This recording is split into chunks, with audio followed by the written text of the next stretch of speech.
Good morning dear students. जैसा कि आप जानते हैं कि 2025 का सीज़न आ गया है एडमिशन्स के लिए। मार्च स्टार्ट हो चुका है और जल्द ही सभी लाइन्स ओपन हो जाएंगी, चाहे इंजीनियरिंग के एडमिशन हो, चाहे बीसीए के एडमिशन हो, चाहे एमसीए के एडमिशन हो, चाहे बी फार्मा हो, डिप्लोमा हो। सभी एडमिशन जो हैं जुलाई अगस्त में स्टार्ट हो जाते हैं। लेकिन मैं आपको बताना चाहूँगा कि जो आरजीपीवी से रिलेटेड जो कॉलेज हैं या और जो अन्य यूनिवर्सिटीज़ हैं उनसे रिलेटेड जो कॉलेजेस हैं उसमें पहले भी से ही एडवांस में ही सीट्स बुक होने लगती हैं। तो अभी मार्च से ही सीट्स बुक होना स्टार्ट हो जाती हैं।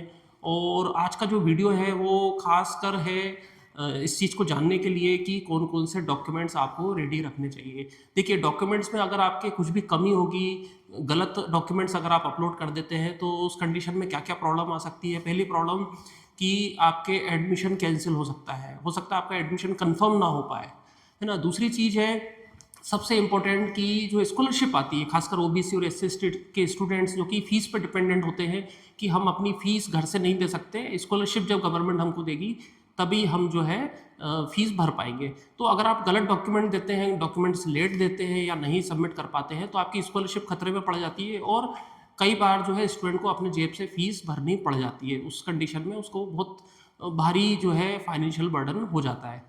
और तीसरी चीज़ है कि अगर आप प्रॉपर डॉक्यूमेंट नहीं देते हैं तो आपके मार्कशीट्स में आपका नाम गलत आ सकता है या कोई और प्रॉब्लम आपके साथ हो सकती है। तो आज के वीडियो में हम बात करेंगे कि कौन कौन से डॉक्यूमेंट्स आपको रेडी रखने चाहिए ताकि कोई भी प्रॉब्लम आपको ना हो। और आप लोगों से रिक्वेस्ट करूंगा कि मैं स्टूडेंट्स के लिए नई नई इन्फॉर्मेशंस लाता रहता हूं। मेरे चैनल को आप लोग सब्सक्राइब कर लीजिए और मुझसे आप कांटेक्ट करना चाहते हैं तो डिस्क्रिप्शन में मेरा कांटेक्ट दिया हुआ है। तो चलिए वीडियो में आगे बढ़ते हैं। तो हम बात कर रहे थे डॉक्यूमेंट्स की, ठीक है। तो देखिए, जो जनरल कैटेगरी वाले जो हैं उनके लिए डॉक्यूमेंट्स की कम ज़रूरत पड़ती है। फॉर एग्जांपल, इंजीनियरिंग में एडमिशन हम लेना चाहते हैं तो इंजीनियरिंग के लिए मिनिमम क्वालिफिकेशन क्या है? 12th, ठीक है। तो 12th कर चुका है कोई स्टूडेंट, जनरल कैटेगरी का है, तो उसको कौन कौन से डॉक्यूमेंट्स रेडी रखने चाहिए, ठीक है। तो देखिए, एक तो हो गया 10th की मार्कशीट। 10th की मार्कशीट हमेशा जो है उसको आप इग्नोर नहीं कर सकते क्योंकि जो डेट ऑफ बर्थ होती है और जो नाम होता है वो हमेशा 10th की मार्कशीट से ही लिया जाता है। मतलब 10th की मार्कशीट में जो फादर नेम होगा, जो स्टूडेंट नेम होगा, जो आपका डेट ऑफ बर्थ होगी, वही आपकी आगे बढ़ती है, ठीक है। तो 10th की मार्कशीट यहाँ पे हो जाती है इंपॉर्टेंट।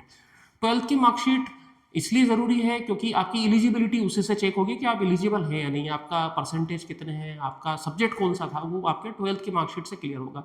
तो ये तो हो गई मार्कशीट कि आपको 10th और 12th की मार्कशीट्स आपको रेडी रखनी है, ठीक है। इसके बाद अन्य जो डॉक्यूमेंट्स हैं जनरल कैटेगरी के लिए, तो वो है कि अपना पासपोर्ट साइज फ़ोटो जो है वो सॉफ्ट कॉपी में भी आप रेडी रखिए। सॉफ्ट कॉपी मतलब आप उसको स्कैन कर लीजिए जेपीईजी या पीएनजी फॉर्मेट में, क्योंकि वही जो है सॉफ्ट कॉपी जो है अपलोड होती है, ठीक है। और उसकी हार्ड कॉपी मतलब प्रिंटेड फॉर्म में भी जो छोटे छोटे पासपोर्ट साइज़ के फ़ोटोज़ होते हैं वो भी जो है आप अपने साथ रखें, क्योंकि आप फॉर्म भरते हैं कॉलेज में जाके तो वहाँ पे भी फ़ोटोज़ आपसे 2 या 3 फ़ोटोज़ आपसे मांग लिए जाते हैं। तो मिनिमम 3 फ़ोटोज़ आप अपने रेडी रखिए।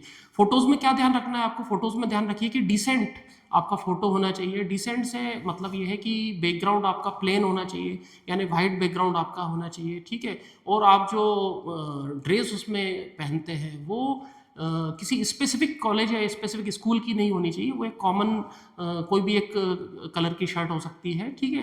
टाई हो सकती है, ब्लैक कलर की शर्ट हो सकती है, वाइट कलर की हो सकती है, या कोई ऐसा नहीं कि आप टी शर्ट पहन लें या कोई और डिज़ाइनर कोई और आप चीज़ पहन लें।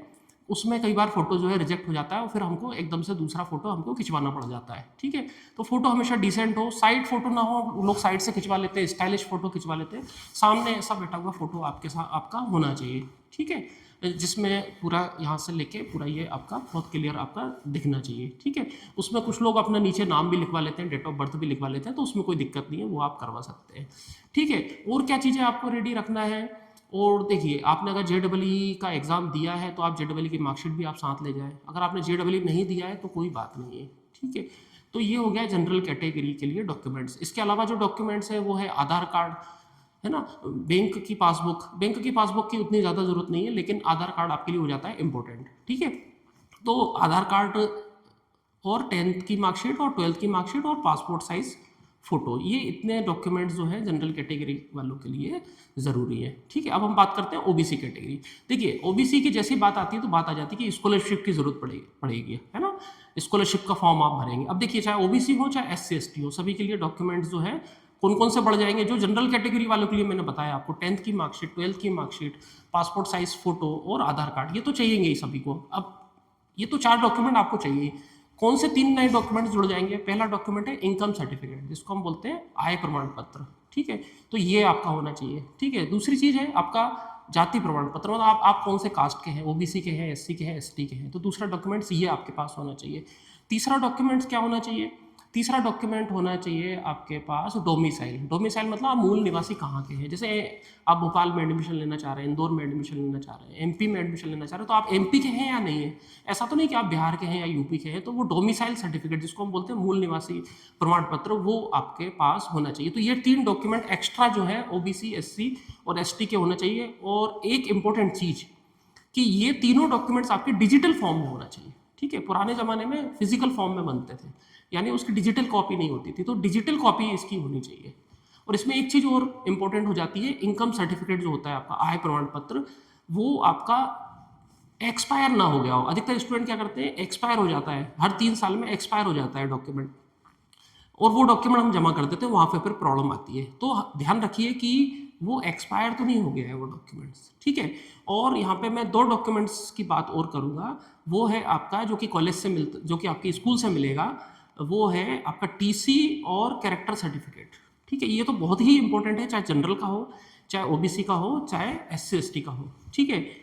टीसी ध्यान से समझ लीजिए, टीसी ट्रांसफर सर्टिफिकेट, स्थानांतरण प्रमाण पत्र, ये आपको चाहिएगा ही, है ना। तो जरूरी डॉक्यूमेंट्स आपके जो लगने हैं वो है कौन कौन से, टीसी और कैरेक्टर सर्टिफिकेट। तो इसको आप एडवांस में ही आप निकाल के रख लीजिए, जैसे 12th का एग्जाम होता है, मार्कशीट आती है, तो आप तुरंत जो है स्कूल से आप निकलवा लीजिए, ठीक है।